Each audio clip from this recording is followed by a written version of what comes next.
Evening classes starts a new initiative for the all students who are the aspirant of the class 9, 10, 11, 12 and various competitive examinations.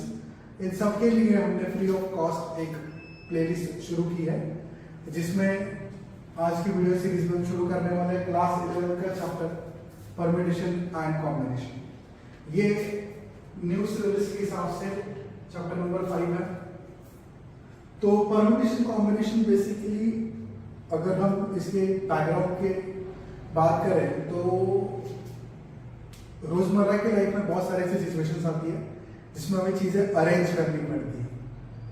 जैसे मान लेते हैं कि सुनील नाम का एक बच्चा है और उसे अपने दोस्त की पार्टी में जाना, he want to attend a party, और उसके पास 3 अलग अलग कलर की शर्ट्स है और 2 अलग अलग कलर की पैंट्स है।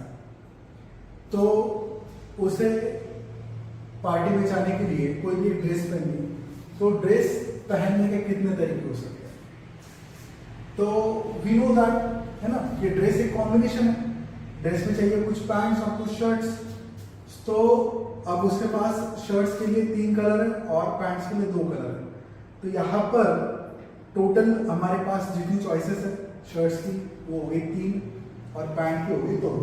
तो 3 2 जा कितना होगा 6। तो टोटल उसके बाद 6 तरीके हैं। तो हमारे पास अवेलेबल कितनी चीज है और इनमें से हम कितनी चीजों को अरेंज कर सकते हैं। Arrangement, how many things out of the given we can arrange at a time. तो जब अरेंजमेंट की बात आती है तो वहां पे कॉन्सेप्ट लगेगा परम्यूटेशन का। और जब हमें सिलेक्ट करना होगा, फॉर एग्जाम्पल कि there are the 60 students in a class, उसमें से 40 बॉयज है एंड 20 गर्ल्स है। There are 20 girls and 40 boys, and teacher want to select a monitor. That would be either a boy or a girl. तो how many ways does a teacher have? तो teacher अगर boy select करता है तो total boys तो 40 है। तो 40 में से कोई एक ही बच्चा जो है, एक बॉय है जो मॉनिटर बन पाएगा। तो यहाँ पर बात हो गई सिलेक्शन की, सिलेक्शन एंड अरेंजमेंट। तो जब भी बात सिलेक्शन की हो रही है, तो इसका मतलब हम बात कर रहे हैं कॉम्बिनेशन की। ओके, तो यही इस चैप्टर का बेसिक्स है। इस चैप्टर का जो सबसे पहला कंटेंट है वो हम शुरू करेंगे। That will be fundamental counting principle. Fundamental counting principal,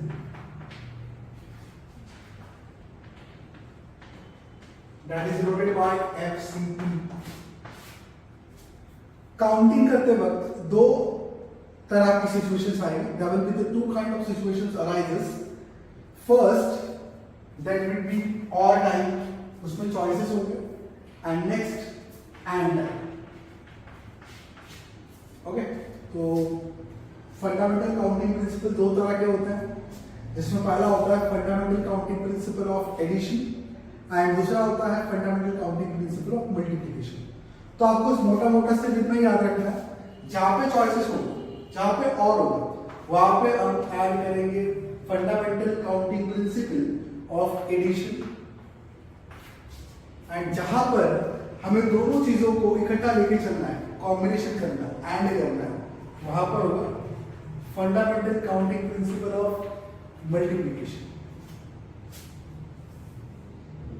तो इस चीज को समझने के लिए अब कुछ एग्जांपल्स लेते हैं। there will be some basic examples through which we can understand the fundamental counting principle of addition as well as fundamental counting principle of multiplication। देखते हैं। Raj asked his friend to have a scoop of an ice cream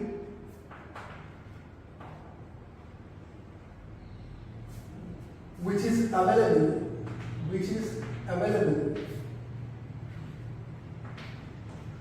in 3 colors.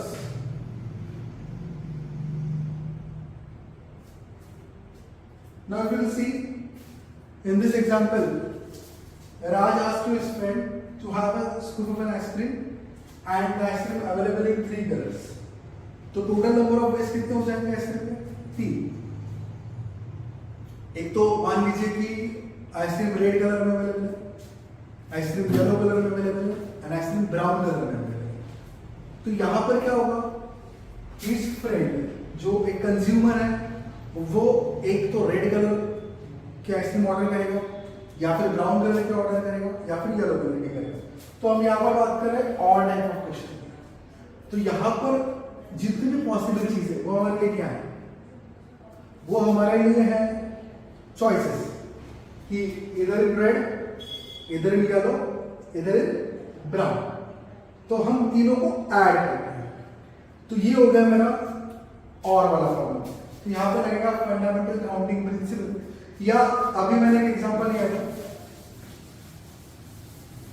जो आपके text book में भी होगा। अ class teacher wants to select a monitor in a class of 60 boys and 40 girls. Find total number of ways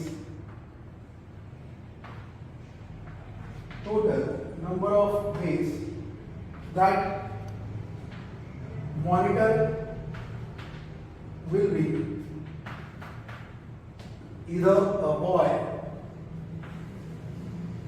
or a girl. देखिए यहाँ पे हमें निकालना है टोटल नंबर ऑफ वेज। जैसे कि वो मॉनिटर एक तो बॉय हो या फिर गर्ल, है ना। तो यहाँ पे क्या करेंगे, यहाँ पे टीचर के पास कुछ स्टूडेंट्स हैं और उनको मॉनिटर बनाना है कोई एक, तो या फिर कोई बॉय हो सकता है या फिर गर्ल हो सकता है।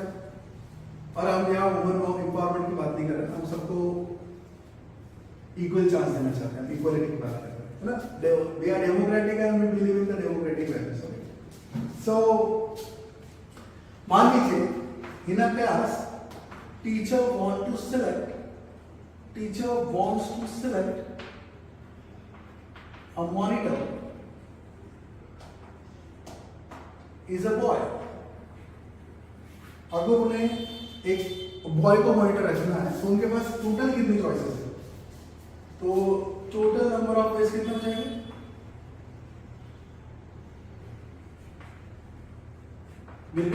सोचिए टोटल कितने बॉयज हैं? 7। तो 60 में से कोई भी बन सकता है। मान लो roll number 1, roll number 2, roll number 3, roll number 4 and so on. तो ये 1 से 60 तक मान लीजिए सारे बॉयज हैं, तो रोल नंबर 1 से लेकर रोल नंबर 60 तक कोई भी बन सकता है। और एक टाइम पर एक ही बन सकता है, दैट मींस रोल नंबर 1 और रोल नंबर 2 और रोल नंबर 3। तो ये सारे चॉइसेस है हमारे पास। तो बॉयज के मॉनिटर बनने के चांसेस कितने होंगे? 60। क्लियर? अब गर्ल्स कितनी? वैसे हम लिखेंगे total number of ways that girl can be a monitor.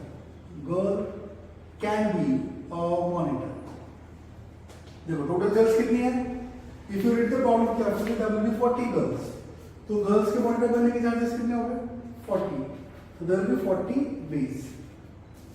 Clear? अब पूरे क्लास में बच्चे कितने हो गए? 60 प्लस 40 100। तो 100 में से मॉनिटर कोई एक बॉय बन सकता है या फिर गर्ल बन सकती है। तो टोटल नंबर ऑफ पॉसिबिलिटीज कितनी होगी, टोटल नंबर ऑफ वेज कितनी होगी? तो इन दोनों को क्या करना पड़ जाएगा? ऐड करना पड़ जाएगा। तो 60 प्लस 40। तो यहाँ पर ऐड क्यों करना पड़ रहा है? तो यहाँ पर ऐड इसलिए करना पड़ रहा है कि अगर आप प्रॉब्लम देखोगे तो इधर अ बॉय और अ गर्ल, तो ये ऑल टाइप का क्वेश्चन है। तो यहाँ पर नीचे एक स्टेटमेंट आएगा, by fundamental counting principle of addition they are using fundamental counting principle of addition। why are we using this? हम क्यों इस्तेमाल कर रहे हैं सर? क्योंकि ये ऑड टाइप का क्वेश्चन है। अगर यहाँ पर चॉइस नहीं दी होती, यहाँ पे कहा जाता है कि मस्ट कंडीशन है, तो हम यहाँ पे मल्टीप्लिकेशन करें।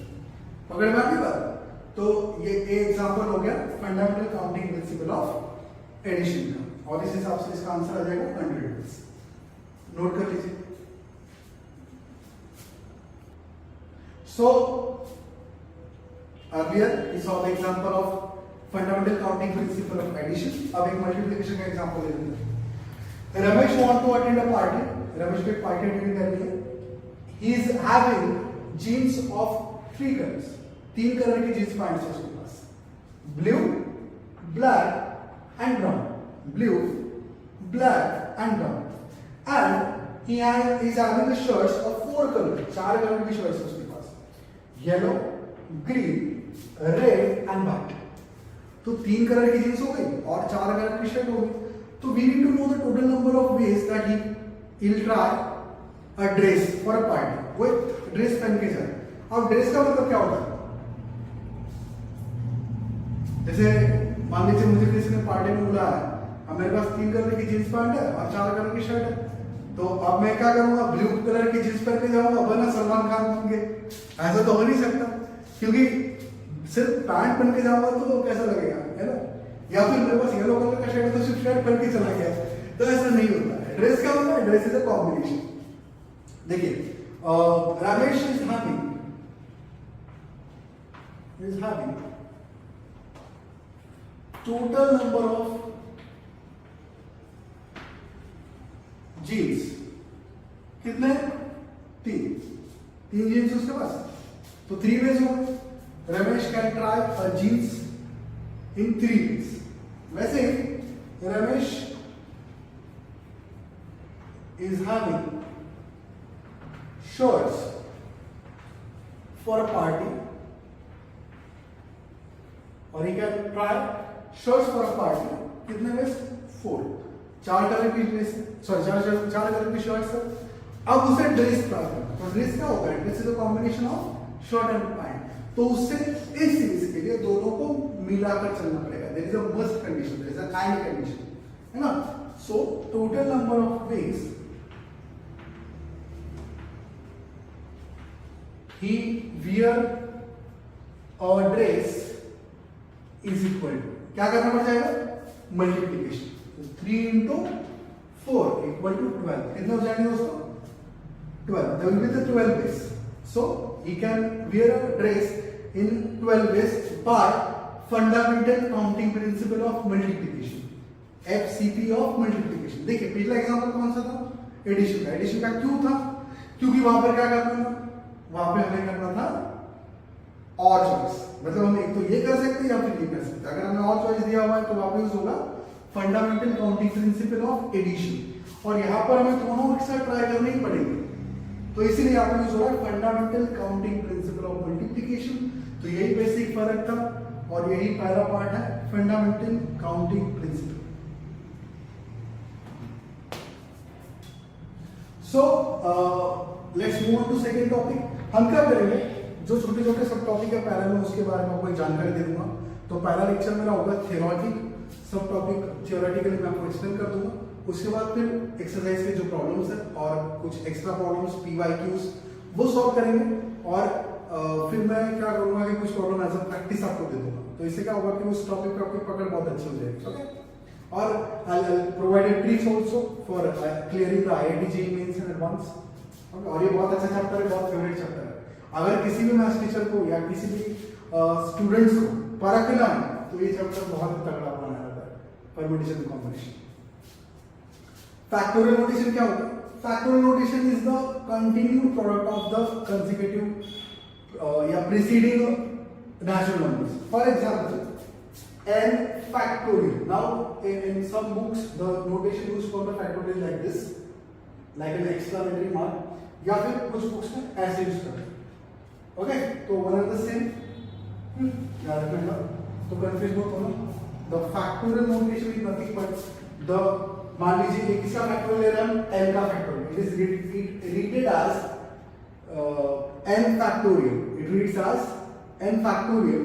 तो एक factorial means the product of n. n का किसके साथ मल्टीप्लाई करेंगे? It's preceding number. प्रीसीडिंग मतलब पीछे चलना है. n के पहले कौन आएगा? n-1, फिर n-2, dot dot dot 3 into 2 into 1. तो इस तरह के प्रोडक्ट को continued product of n natural numbers को कहते हैं n फैक्टोरियल. तो मान लीजिए n का वैल्यू मैं 1 पुट कर देता हूं, तो 1 फैक्टोरियल इज इक्वल टू, अब n तो रैशनल नंबर लेना है, तो 1 फैक्टोरियल का वैल्यू 1 पे ही खत्म हो जाएगा। 1 फैक्टोरियल की वैल्यू हो गई 1, the value of 1 factorial is 1। ना फिर पुट 2 फैक्टोरियल, तो 2 फैक्टोरियल 2 into, अब 2 से 1 कम अगर जाओगे तो क्या मिलने वाला 1, तो 2 into 1, तो 2 into 1 कितना हो गया 2, तो 2 फैक्टोरियल की कीमत हो गई 2। इसके बाद हम कैलकुलेट करेंगे 3 फैक्टोरियल। 3 फैक्टोरियल को कैसे करेंगे फिर 3 2 and 1, तो 3 into 2 into 1 कितना हो गया 6, तो the value of 3 factorial is 6। वैसे ही 4 फैक्टोरियल 4 into 3 into 2, वैसे ही 5 फैक्टोरियल 4, द 5 फैक्टोरियल। अब 5 का फैक्टोरियल निकालो तो कहां से स्टार्ट होगा प्रोडक्ट 5, अब 5 से नीचे चलते जाना है, तो 5 से कम कर दे तो हो गया 4, फिर 3, फिर 2 और 1, 5 into 4 हो गया 20, 23 जा 60, 62 जा 120, तो 5 फैक्टोरियल का वैल्यू हो गया 120। तो अब आप जान चुके कि फैक्टोरियल को कैसे सॉल्व करना है ना, तो फैक्टोरियल को सॉल्व करने की टेक्निक अब आपको पता चल चुकी है। तो अब एक काम कीजिए, 6 factorial 7 factorial 8 factorial 9 factorial 10 factorial की वैल्यू निकाल के दिखाइए। चलो evaluate first 6 factorial, second 7 factorial, third 8 factorial, fourth 9 factorial and last one 10 factorial. Try कीजिए।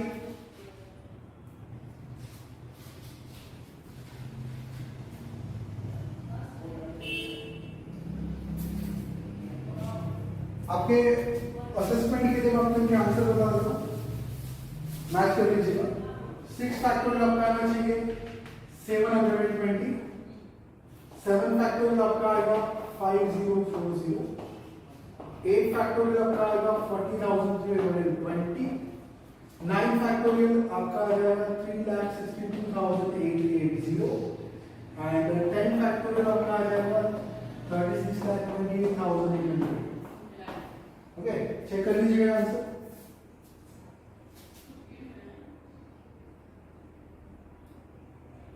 अब फैक्टोरियल नोटेशन में कुछ ट्रिक्स हम देखना चाहते हैं, how to induce the techniques, है ना।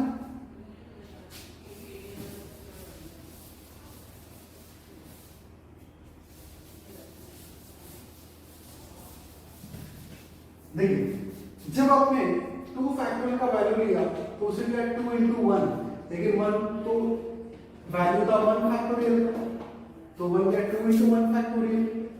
जब 3 फैक्टोरियल का वैल्यू निकाला तो होता 3 into 2 into 1, लेकिन 2 into 1 किसकी वैल्यू 2 फैक्टोरियल की वैल्यू, तो ये बन गया 3 into 2 फैक्टोरियल। फिर 4 फैक्टोरियल का वैल्यू वैसे ही अपने 4 into 3 into 2 into 1। अब याद रखिए ये 4 है, ये 3 into 2 into 1 किसकी वैल्यू है 3 into 2 into 1 3 फैक्टोरियल की है, तो इसको लिखा जा सकता है 4 into 3 फैक्टोरियल। तो आप ये तीनों पैटर्न अगर देखोगे तो ये हमें इंडिकेट कर रहा है कि if I want to calculate n factorial तो it can be rewritten as n-1 factorial. मतलब आप उस नंबर को कितने भी नीचे जाकर फैक्टोरियल शिफ्ट कर सकते हो। For example n factorial also written as n of n-1 into n-2 का फैक्टोरियल। हमेशा देखना नीचे जाना है, प्रीसीडिंग जाना है, प्रीसीडिंग आप फैक्टोरियल को शिफ्ट कर सकते। ये प्रॉपर्टी हमें एक्सरसाइज में जो प्रॉब्लम्स आएंगे जैसे 5.2 एक्सरसाइज जब आएगी तो 5.2 में इस प्रॉपर्टी का हम यूज करेंगे। क्लियर, नोट कर लीजिए।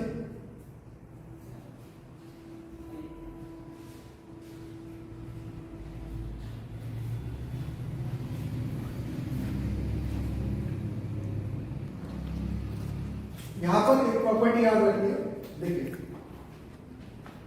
a plus b factorial is not equal to a factorial plus b factorial। वैसे ही a minus b का factorial is equal to a factorial b factorial, दोनों इक्वल नहीं, sorry not equal to, is not equal to, है ना। वैसे ही multiplication में भी rule होगा a factorial which is not equal to a factorial into b factorial, and similarly a upon b whole factorial which is not equal to a factorial upon b factorial. That means the factorial notation does not obey the algebra rules of algebra, है ना. Arithmetic rules ये apply नहीं करेगा, है ना, इस पर लागू नहीं होता. जैसे पहले इस प्रॉपर्टी की बात करते हैं.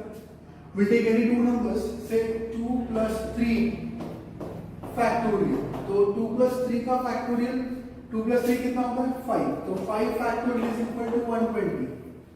This is equation first. Now we'll take them separately. 2 factorial plus 3 factorial. The value of 2 factorial is 2 and the value of 3 factorial is 6 is equal to 8. If you see the equation first and second, now this is, they are not equal. So clearly 2 plus 3 factorial will be not equal to 2 factorial plus 3 factorial. So ना तो वैसे ही आप एक एक करके ये सारी properties check करेंगे. एलएचएस अलग से सॉल्व करना है, आरएचएस अलग से करना है, तो आप इन्हें वेरीफाई कर लीजिएगा. तो आज के वीडियो सीरीज में हम इतनी बात करेंगे. हमने आज क्या क्या पढ़ा हुआ? आज हमने देखा हमारा fundamental counting principle for addition and fundamental counting principle for multiplication, और उसके बाद हमने देखा फैक्टोरियल नोटेशन. तो आज की वीडियो सीरीज में हम इन थ्योरेटिकल कॉन्सेप्ट की बात करेंगे. अब अगला जो पार्ट आएगा उस अगले पार्ट में ये जो दो टॉपिक मैंने पढ़ाया हुआ इस पर दो एक्सरसाइज बेस्ड है, 5.1 एंड 5.2. तो हम उनके कुछ जो एक्सरसाइज प्रॉब्लम्स है वो और कुछ रेफरेंस प्रॉब्लम्स है from R D Sharma, from R S Agarwal, from other reference books, और कुछ एमसीक्यूज है जो आईआईटी जी रेफरेंस बुक्स में, तो वो एग्जाम्पल सॉल्व करेंगे. तो ये देखने के लिए थैंक यू सो मच, और ऐसे ही नए नए वीडियोस के लिए रेडी रहिएगा on my channel success coaching classes. Thank you.